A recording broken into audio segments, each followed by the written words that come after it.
Assalamualaikum warahmatullahi wabarakatuh. Salam sejahtera bagi kita semua. Selamat malam Bapak dosen dan teman-teman semua. Puji syukur kita haturkan kepada Allah Subhanahu wa taala dan selawat serta salam tak lupa tercurahkan kepada Nabi Muhammad SAW. Kali ini kami dari kelompok 7 akan mempresentasikan hasil diskusi dari kelompok kami mengenai Coach Dede yang dimoderatori oleh saya sendiri dan ditemani oleh rekan saya yaitu Rinaldi Muhammad Sauki dan Gaduh Hartawan. Di sini kita akan membahas 4 poin yang dibagi menjadi pertama, yaitu ada poin pertama, Coach Dede akan menjelaskan mengenai Coach Dede-nya. Kemudian di poin kedua, yaitu akan mendemokan serta dijelaskan bagaimana cara menginstal Coach Dede. Lalu di poin ketiga, yaitu menjelaskan bagaimana caranya Crude menggunakan Coach Dede. Dan yang terakhir di poin 4 akan menjelaskan bagaimana keuntungan dan kekurangan dari Coach Dede.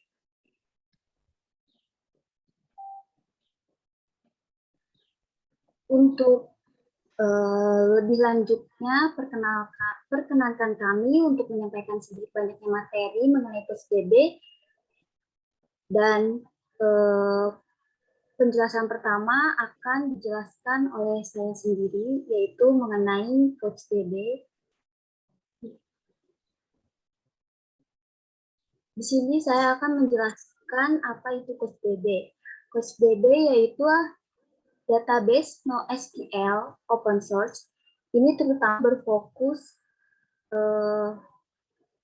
pada kemudahan penggunaan. Ini dikembangkan oleh Apache Software Foundation. Coach Dede adalah aplikasi multi-master yang dirilis pada tahun 2005 dan menjadi proyek Apache pada tahun 2008 yang ditulis dalam bahasa pemrograman Erlang.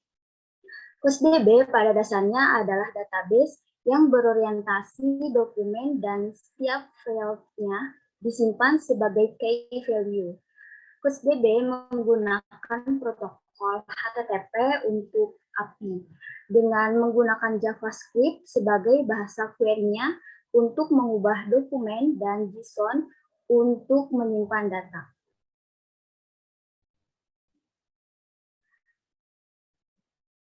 Untuk melengkapi presentasi materi kali ini, penyampaian materi selanjutnya oleh Gaduh Hartawan yang akan membahas bagaimana cara menginstal Coach Dede. Mangga dipersilakan kepada. Baik, terima kasih kepada moderator. Sebelumnya, apa suara saya terdengar? Terdengar. Jadi, untuk di sini saya akan menjelaskan cara instalasi CouchDB di localhost. Pertama, bisa download dulu software CouchDB-nya di official web atau di web resminya. Di sini ada tersedia beberapa pilihan OS untuk seperti Windows, macOS, dan Linux. Jadi bisa disesuaikan. Lalu setelah download, nanti install software-nya yang telah di-download. Untuk instalasinya sama mungkin kayak software-software lain, cukup next aja. Nanti akan diminta untuk daftar juga isi username dan password-nya. Boleh di next. Nah, untuk mengecek apakah si CouchDB-nya sudah terinstall, bisa kunjungi ini localhost dengan port 5984. Setelah itu, untuk masuk ke antarmukanya, bisa sama localhost ke port 598/_utils. Nanti akan masuk ke antarmuka CouchDB-nya. Mungkin sekian dari saya. Untuk penjelasan selanjutnya akan dilanjutkan oleh Saudara Rinaldi. Ya, terima kasih atas kesempatannya, Saudara Gaduh. Di sini saya akan menjelaskan mengenai instalasi CouchDB pada Docker. Pertama-tama yang harus kita lakukan adalah mendownload image Docker CouchDB-nya dengan komen berikut, yaitu docker pull CouchDB. Kita menggunakan default tag-nya yaitu latest, berarti versi terakhir dari CouchDB tersebut. Setelah kita mendownload image Docker untuk CouchDB-nya, selanjutnya kita bisa menjalankan komen seperti yang berikut, docker run -p di sini untuk menentukan port 5984 ke port 5984 kita yang ada pada localhost, kemudian -e untuk expression CouchDB user ini untuk menentukan nama user, kemudian CouchDB password untuk menentukan password apa yang akan kita gunakan, -d untuk menentukan image-nya apa, dan -min name untuk nama dari kontainer Docker tersebut, yaitu CouchDB kelompok 7 yang kita gunakan saat ini. Kemudian setelah dijalankan komen berikut, kita dapat melihat apakah sudah berjalan atau belum dengan menggunakan komen docker container list. Bisa dilihat bahwa Docker kontainernya sudah up ya di sini dengan nama CouchDB kelompok 7. Selanjutnya, CouchDB dapat diakses pada URL berikut, sama seperti yang pada localhost. Kita dapat membuka localhost dengan port 5984 akan mendapatkan respons kembalian berupa data JSON. Kemudian untuk mengakses web UI-nya, kita dapat mengakses pada URL berikut, yaitu localhost port 5984 dengan /utils, sama seperti yang localhost. Di sini kita untuk user password-nya yang sudah kita tentukan tadi. Mungkin sekian penjelasan dari saya mengenai instalasi CouchDB pada Docker. Saya kembalikan kepada moderator. Baik, terima kasih kepada Gaduh Hartawan dan Muhammad Sauki. Kami harap dapat dimengerti oleh teman-teman sekalian. Dilanjut untuk materi selanjutnya nanti kepada Rinaldi Sauki.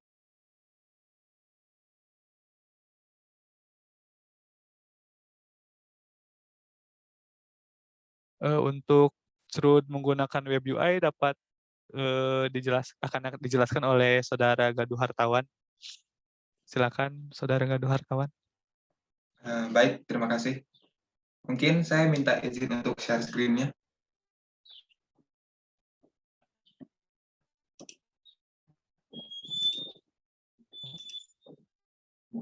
Apakah sudah muncul share screen-nya?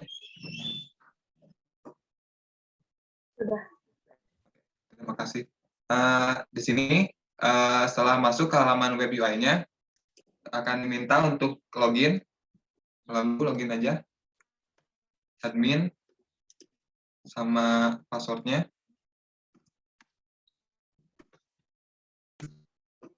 Nah, di sini kita akan mencoba untuk meng-create database. Misalnya database nama database mahasiswa.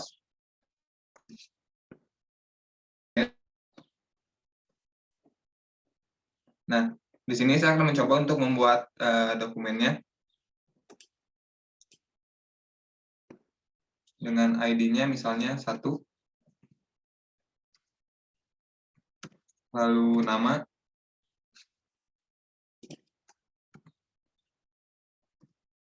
misalnya Gaduh Hartawan, dengan NIM,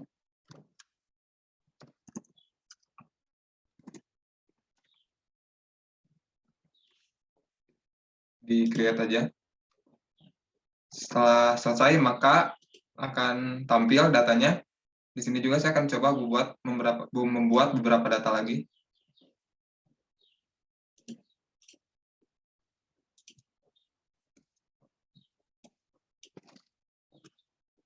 Misalnya di sini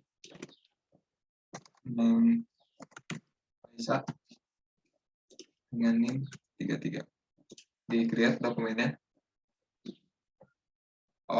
Karena ada konflik karena ID-nya udah dipakai, jadi diganti ID-nya. Nah, sekarang sudah bisa. Di sini selanjutnya saya akan mencoba untuk mengedit data. Misalnya di sini data kedua Neng Raisa akan saya coba edit. Misalnya ditambahkan namanya Neng Raisa update.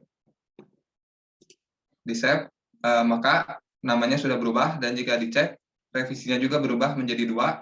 Jika yang belum diubah sebelumnya ini 1, dan setelah diubah menjadi 2. Di sini juga saya akan mencoba untuk menghapus data. Untuk menghapus data ada beberapa cara. Yang pertama bisa di checklist, lalu delete, atau bisa masuk dulu, dipilih datanya, lalu delete. Nah, maka data lalu untuk menampilkan bisa menggunakan query Mango. Di sini saya akan mencoba menampilkan berdasarkan ID dengan ketentuan tidak null. Nah, maka tampil di sini yang memiliki ID. Mungkin sekian penyampaian CRUD dari saya. Saya kembalikan kepada moderator.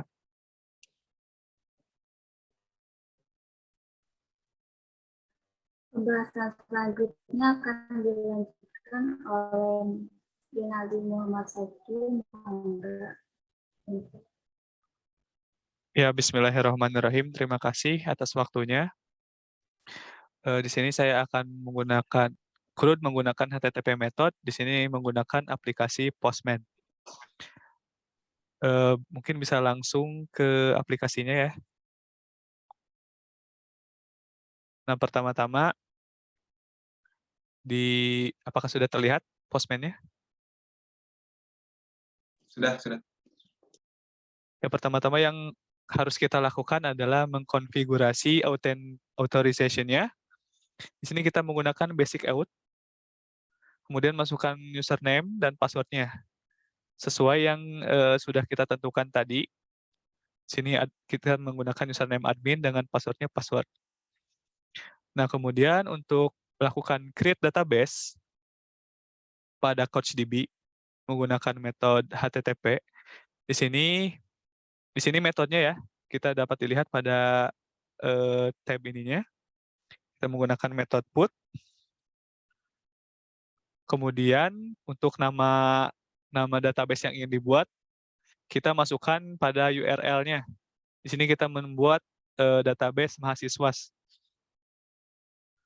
Kemudian kita send, maka akan mendapat respons oke, true. Tandanya ini sudah berhasil dibuat. Kemudian kita dapat melakukan cek terlebih dahulu apa saja DB yang sudah kita buat, termasuk yang DB mahasiswa tadi, dengan metode get. Kemudian pada URL-nya kita tambahkan _all_dbs. Ketika kita send, maka akan mendapatkan respons database apa saja yang sudah dibuat. Di sini ada mahasiswa. Mungkin kita bisa contoh lagi. Kita bikin students, send lagi. Kemudian ketika kita get database, maka akan terdapat 2 database yang sudah dibuat. Kemudian untuk insert data, kita menggunakan metode put. Dilanjut pada URL-nya, terdapat URL ini untuk database-nya. Kemudian ini untuk ID-nya, kita akan menggunakan ID 0001. Dan untuk isi dari datanya, kita menggunakan dokumen JSON yang disematkan pada body-nya. JSON dengan isinya name dan nama. Kita coba send. Nah, true, maka sudah berhasil dimasukkan data dokumennya. Ini baru kita coba lagi ke data yang 002, kita buat sampai 3. True juga. Ini juga sama, cuman yang membedakan adalah ID-nya. Kemudian kita send lagi. Maka sudah berhasil dibuat 3 dokumen ya. Kemudian untuk read datanya, kita dapat menggunakan Mango Query. Cuman pada metodenya kita menggunakan post. Kemudian pada URL-nya kita menggunakan _find setelah nama database-nya. Dengan selektornya ID, di mana ID greater than null, berarti apapun yang tidak null. Lebih besar dari null ya. Kita coba send. Maka kita akan mendapat balikan dokumennya ya. Data dokumennya ada ID 1, ID 2, dan ID 3 yang sudah kita buat tadi. Bookmark-nya ini dan tidak ada indeksnya ya. Kemudian bisa juga dengan metode get. Hanya saja dengan metode get ini kita memanggilnya by ID. Jadi database-nya ID-nya berapa, kemudian kita get dokumennya. maka akan mendapat balikan respons data dari dokumen yang dengan ID 001. Mungkin bisa coba juga ke ID 002. Nah, jadi kita dapat data dokumennya dari ID 002. Kemudian selanjutnya kita akan coba update data. Kalau untuk update data, kita dengan metode put, kemudian database mahasiswa, kemudian ID dari data yang ingin kita rubah. Di sini kita akan rubah ID 002. Nah, untuk isi body-nya dengan dokumen JSON, kita harus menambahkan ref-nya. Ini revisi pertamanya berarti sesuai dengan data yang di sini. Kita copy ID ref-nya, kemudian masukkan pada body-nya. Nah, setelah itu, di sini saya mengubah dari namanya Frinali Syauqi menjadi Frinali Muhammad Syauqi. Kita send. Maka data oke true, berarti data sudah berubah dengan ID-nya 2, dan ref-nya pun menjadi revisi kedua. Kita coba get lagi datanya, apakah sudah berubah. Nah, data sudah berubah. ID 02, revisi kedua, dengan namanya sudah menjadi Frinali Muhammad Syauqi, seperti itu. Kemudian kita coba delete data. Untuk delete data ini, kita memerlukan parameter revisinya. Yang pertama ini database-nya apa, ID berapa yang ingin dihapus, kemudian kita bubuhkan ID revisinya. ID revisinya dari mana? Dari ini. Yang terakhir kita sudah lakukan perubahan, kita copy, masukkan ke dalam parameternya, kemudian send. Oke, true. ID 02, revisi 3, berarti sudah berhasil dihapus. Ketika kita coba get lagi, data dengan ID 02, error not found karena sudah dihapus, sudah berhasil dihapus. Kemudian untuk delete database, kita bisa menggunakan metode delete, sama seperti delete data juga, metodenya delete. Langsung dengan URL database yang ingin kita hapus. Nah, coba kita lihat dulu, kan ini ada mahasiswa dan student. Kita coba hapus mahasiswa. Oke, true, berarti sudah berhasil dihapus. Ketika kita get database lagi, maka hanya akan ada data students-nya. Oke, mungkin sekian dari saya kembalikan kepada moderator. Baik, terima kasih kepada rekan-rekan saya yang sudah mendemokan Qt menggunakan web UI dan Qt menggunakan HTTP method. Semoga dapat diikuti. Jika tidak bisa diikuti oleh teman-teman sekalian, mungkin bisa diulang lagi videonya. Selanjutnya materi poin keempat ini akan dijelaskan oleh saya sendiri.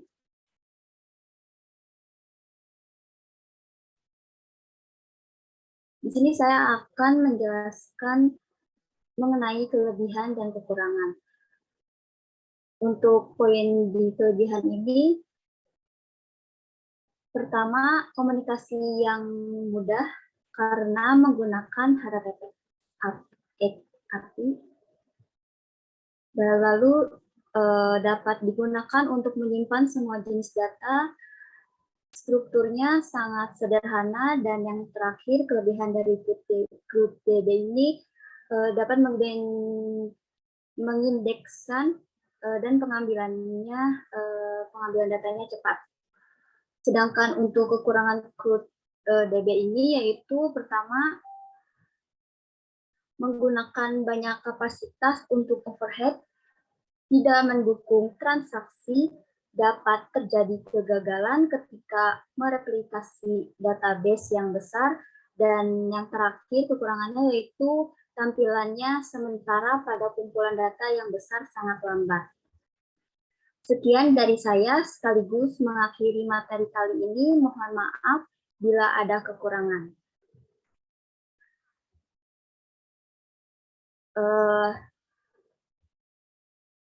Baik teman-teman, demikian hasil diskusi